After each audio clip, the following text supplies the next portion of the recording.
barang untuk kendaraan besar, dan arti kata JBB-nya di atas 8.000 ton. Kan pemerintah kota ini kan pemerintah kota sudah mengeluarkan suatu perwali 26 tahun 2019 terkait jam operasional untuk mobil angkutan barang yang menuju Pelabuhan Bombaru. Jadi artinya mobil angkutan barang tersebut yang JBB-nya di atas 8 ton itu pada saat pukul 06.00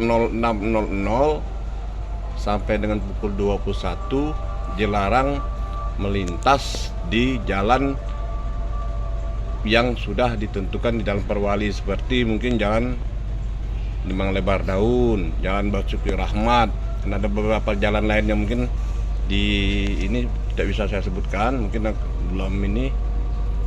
Kemudian terkait adanya kendaraan angkutan kendaraan besar yang masih melintas pada saat jam larangan tersebut, pada dasarnya sopir itu memanfaatkan kelengahan daripada petugas. Apa sanksinya Pak bagi yang melanggar tadi? Sanksinya sebenarnya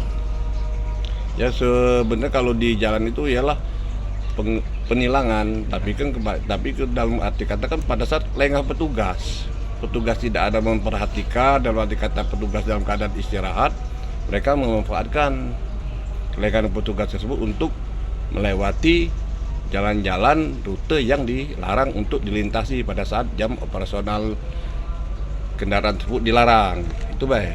Himbauannya Kak? Himbauannya sama mematuhi, menghormati peraturan Perwali nomor 26 2019, karena peraturan tersebut untuk kepentingan kita bersama, yaitu khususnya untuk kepentingan masyarakat Kota Palembang.